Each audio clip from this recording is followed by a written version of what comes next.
রাহুল, তেমন না ব্যাপারটা তুমি ভাবছো। এখন আর বোঝার মতো কিছু বাকি আছে?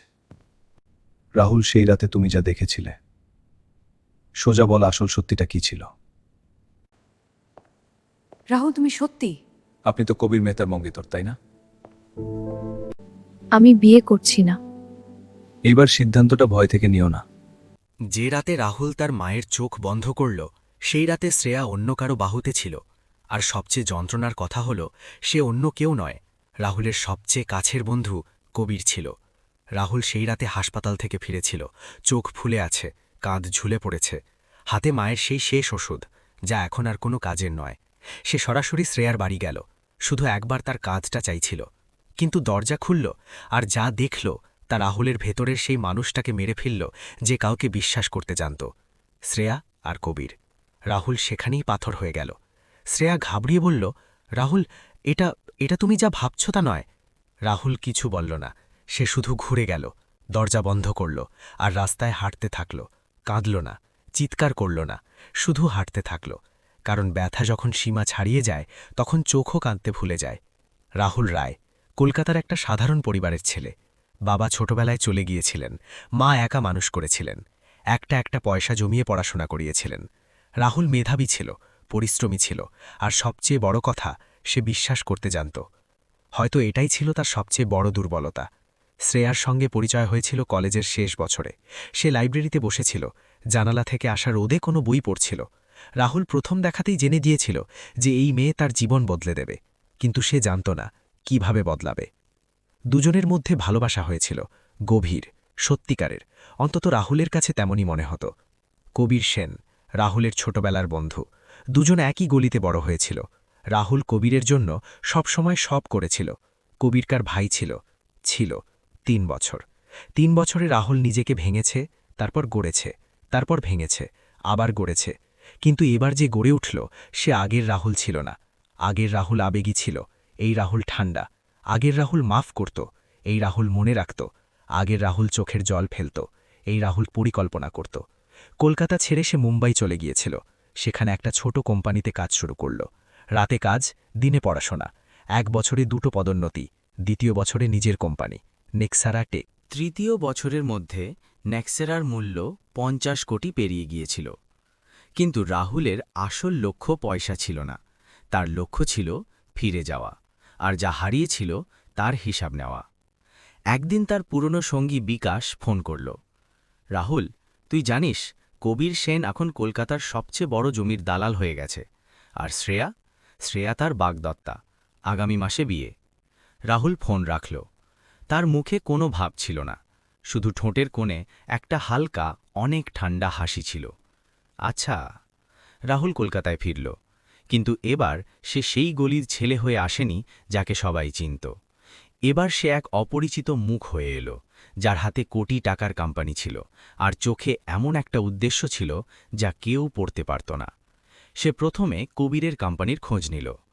সেন প্রপার্টিজ, কলকাতায় ৩টে অফিস, ৫০ কোটির ব্যবসা, আর একটা বড় সরকারি ঠিকা, যেটায় কবিরের সব নজর ছিল, কলকাতার নতুন স্মার্ট শহরের পরিকল্পনার। রাহুল একজন সিনিয়র সরকারি কর্মকর্তা শ্রীকান্ত ঘোষের সঙ্গে দেখা করল। শ্রীকান্তদা, সেই শহরাঞ্চল পরিকল্পনার ঠিকাটা, আমার কোম্পানি সেটায় অংশ নিতে চায়। শ্রীকান্ত হেসে বললেন, রাহুল, সেটাই তো সেন প্রপার্টিজের নাম পাকা, কবির সেনের ওপরে পর্যন্ত যোগাযোগ আছে। রাহুল ধীরে বলল, যোগাযোগ আমারও আছে, শুধু শোর করি না। সে হাসল আর চলে গেল। সেই সপ্তাহেই রাহুল একজন সাংবাদিককে একটা বেনামি সুরাহা পাঠাল। কবির সেনের কোম্পানিতে কিছু জমির রেজিস্ট্রিতে গড়বড় ছিল, ছোট্ট গড়বড়, কিন্তু যথেষ্ট। পরের দিনই একটা খবরের কাগজে খবর বেরোল, সেন প্রপার্টিজের বিরুদ্ধে জমি জালিয়াতির অভিযোগ।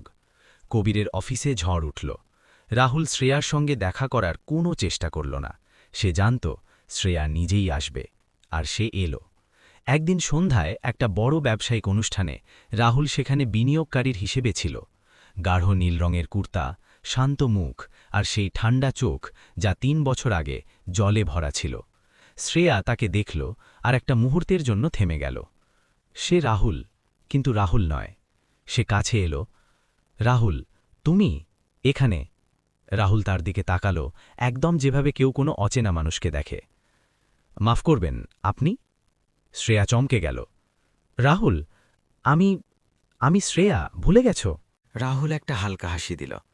ও, শ্রেয়াজি। হ্যাঁ, নাম শুনেছি। আপনি কবির সেনের হবু স্ত্রী না? অভিনন্দন। আর সে অন্য কারো সঙ্গে কথা বলতে চলে গেল। শ্রেয়া সেখানেই দাঁড়িয়ে রইল। তার জানা ছিল না এটা ছিল রাহুলের প্রথম আঘাত, আর এখনও অনেক আঘাত বাকি ছিল। খবরের কাগজের খবরের প্রভাব পড়ল। সিন প্রপার্টিজের 2 বড় ক্লায়েন্ট তাদের চুক্তি থামিয়ে দিল। ব্যাংক একটা ঋণের তদন্ত শুরু করল, আর শহর পরিকল্পনার ঠিকার কমিটি সিন প্রপার্টিজের ফাইল তদন্তাধীনে রেখে দিল।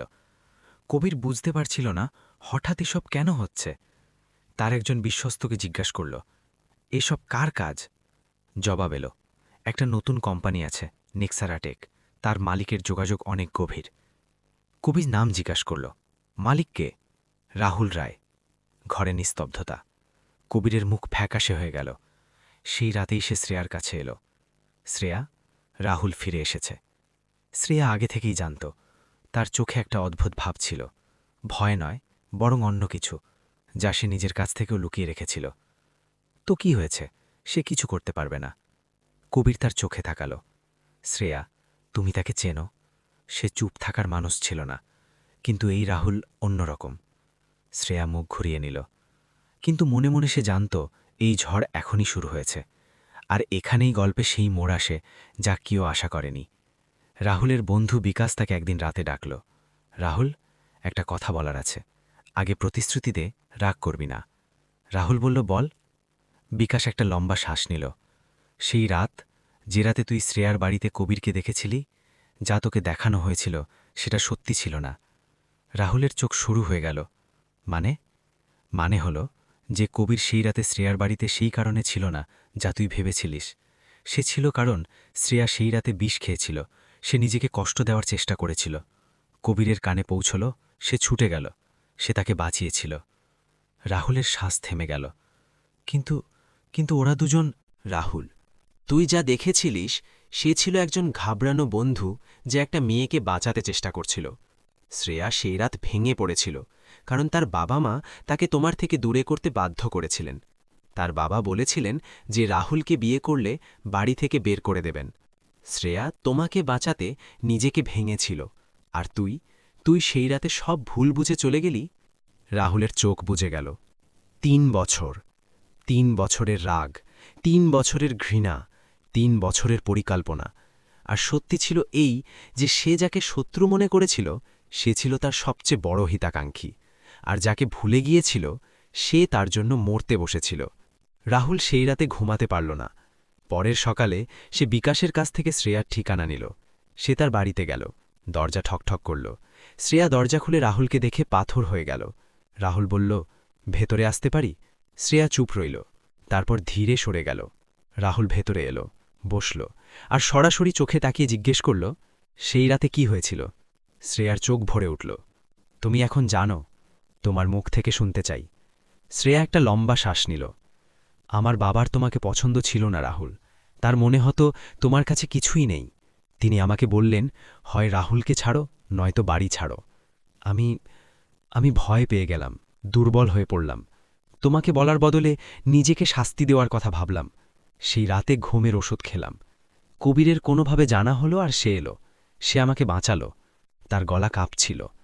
আর যখন তুমি দরজা খুলে চলে গেলে, আমি চাইছিলাম তোমাকে থামাই, চিৎকার করি, সত্যি বলি, কিন্তু আমি এতটাই দুর্বল ছিলাম যে বলতেই পারলাম না। তারপর কবির। শ্রেয়ার চোখ নামল। কবির আমার পাশে ছিল তুমি চলে যাওয়ার পর। বাবা বাড়ি থেকে বের করে দেওয়ার পর, আমার দুনিয়া উজাড় হয়ে যাওয়ার পর কবির ছিল, শুধু কবির ছিল। আর ধীরে ধীরে। রাহুল পুরো কথা শুনল, তারপর জিজ্ঞেস করল, তুমি কি সুখী? শ্রেয়া চুপ রইল। রাহুল আবার জিজ্ঞেস করল, সত্যি বলো। শ্রেয়ার চোখ থেকে একটা জল গড়িয়ে পড়ল। না। রাহুল সেই রাতে অনেকক্ষণ বসে ভাবল। তার মনে এক ভয়ঙ্কর লড়াই চলছিল। একদিকে 3 বছরের ব্যথা, 3 বছরের ঘৃণা, 3 বছরের সেই পরিকল্পনাগুলো যা এখন ধীরে ধীরে কাজ করছিল। অন্যদিকে সত্য, সেই সত্য যা তার পুরো বোঝাপড়াটাকেই কাঁপিয়ে দিয়েছিল। পরের সকালে সে কবিরের অফিসে গেল। কবির তাকে দেখে একটা মুহূর্তের জন্য জমে গেল। রাহুল বলল, বসো। কবির বসল। রাহুল টেবিলে একটা ফাইল রাখল। এতে তোমার কোম্পানির বিরুদ্ধে করা সব অভিযোগের প্রমাণ আছে। এসব আমি করিয়েছিলাম। এই ফাইল আমি ফিরিয়ে নিয়েছি। খবরের কাগজের খবর আজ দুপুরের মধ্যে তুলে নেওয়া হবে। ব্যাংকের তদন্তও থেমে যাবে। কবির চমকে গেল। কিন্তু কেন? রাহুল তার চোখে তাকাল। কারণ তুমি সেই রাতে শ্রেয়াকে বাঁচিয়েছিলে, আর আমি এতগুলো বছর ভুল বুঝে কাটিয়েছি। কবিরের চোখ ভিজে গেল।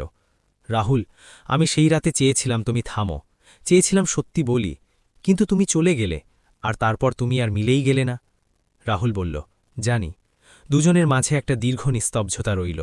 তারপর কবির ধীরে বলল, রাহুল, শ্রেয়া আজও তোমাকে। রাহুল হাত তুলল। থামো। সে উঠল আর যাওয়ার আগে বলল, কবির, একটা প্রশ্ন, তুমি কি সত্যি শ্রেয়াকে ভালোবাসো, নাকি শুধু তার সঙ্গে আছো? কবির জবাব দিতে অনেক সময় নিল। এটাই ছিল রাহুলের উত্তর। বিয়ের 4 দিন আগে শ্রেয়া তার ঘরে বসেছিল। দরজায় ঠকঠক। সে খুলল। রাহুল ছিল। হাতে একটা পুরনো ডায়েরি। এটা তোমার, রাহুল বলল। সেই রাতে যখন চলে গেলাম এটা নিচে পড়েছিল। আমি তুলে নিয়েছিলাম। 3 বছর ধরে আমার কাছে ছিল, কখনো খুলিনি। শ্রেয়া কাঁপতে কাঁপতে ডায়েরি নিল। রাহুল যেতে লাগল। শ্রেয়া পেছন থেকে ডাকল, রাহুল। সে থামল, ফিরল না। আমাকে মাফ করো। রাহুল একটু থেমে বলল, আগে নিজেকে মাফ করো শ্রেয়া। আমার চেয়ে বেশি তুমি নিজেকে শাস্তি দিয়েছ। আর সে চলে গেল। শ্রেয়া ডায়েরি খুলল। প্রথম পাতায় লেখা ছিল, রাহুল, যদি তুমি এটা পড়ছ তাহলে জেনে নাও আমি তোমাকে হারাইনি, আমি তোমাকে ছেড়ে যাইনি। আমাকে ছেড়ে দেওয়া হয়েছিল, আর এই দুনিয়ায় তোমাকে ছাড়া এক মুহূর্ত বেঁচে থাকা মরার মতো। এটা সেই রাতেই লেখা হয়েছিল যে রাতে সে ওষুধ খেয়েছিল।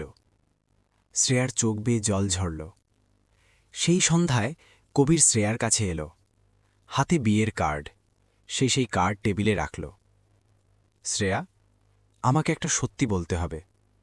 শ্রেয়া তার দিকে তাকালো। আমি তোমাকে ভালোবাসি, কিন্তু সেই ভালোবাসা একজন বন্ধুর ভালোবাসা। যখন তুমি বিপদে ছিলে আমি পাশে ছিলাম, আর ধীরে ধীরে মনে হলো এটাই সবকিছু। কিন্তু রাহুল আজ আমার অফিসে এলো, আর যা জিজ্ঞেস করল সে আমাকে আয়না দেখিয়ে দিল। কবির গভীর শ্বাস নিল। শ্রেয়া, আমি সেই মানুষ হতে পারবো না যা তোমার দরকার, আর হয়তো হয়তো তোমারও সেই মানুষ দরকার যা আমি নই। শ্রেয়ার চোখ ভরে এলো। কবির, এই বিয়ে করো না শ্রেয়া। নিজের মনকে জিজ্ঞেস করো, সত্যি কার জন্যে ধরফড় করে। কবির উঠল আর যাওয়ার আগে বলল, রাহুলকে একটা ভুল বোঝাবুঝি ভেঙেছিল, তাকে সত্যি ফিরিয়ে এনেছে। এবার তোমার পালা। রাহুল সেই সন্ধ্যায় গঙ্গার পাড়ে বসেছিল, সেই জায়গা যেখানে কলেজের দিনগুলায় সে আর শ্রেয়া প্রায়ই আসত। পেছনে পায়ের শব্দ। শ্রেয়া। সে এসে তার পাশে বসে গেল। দুজন চুপ রইল। নদী বয়ে গেল। তারপর শ্রেয়া বলল, আমি বিয়ে করছি না। রাহুল তার দিকে তাকাল। কবির বলেছে। রাহুল চুপ রইল। শ্রেয়া বলল, রাহুল, আমি তোমার কাছে মাফ চাইব না, কারণ মাফ চাওয়া অনেক ছোট ব্যথার তুলনায় যা আমি তোমাকে দিয়েছিলাম। আমি শুধু বলতে চাই যে আমার প্রতিটা ভুলের পেছনে ভয় ছিল, আর ভয় আমার থেকে সব কেড়ে নিয়েছে। রাহুল গঙ্গার দিকে তাকিয়ে বলল, আমারও মাফ চাওয়ার আছে। শ্রেয়া চমকে উঠল। তোমার? কিসের জন্য? কারণ আমি না জিজ্ঞেস করেই সিদ্ধান্ত নিয়ে নিলাম, সত্যি না জেনে তোমাকে দোষ দিলাম, আর 3 বছর প্রতিশোধের আগুনে জ্বলতে থাকলাম। এটাও ভুল ছিল। শ্রেয়ার চোখ ছলছলিয়ে উঠল।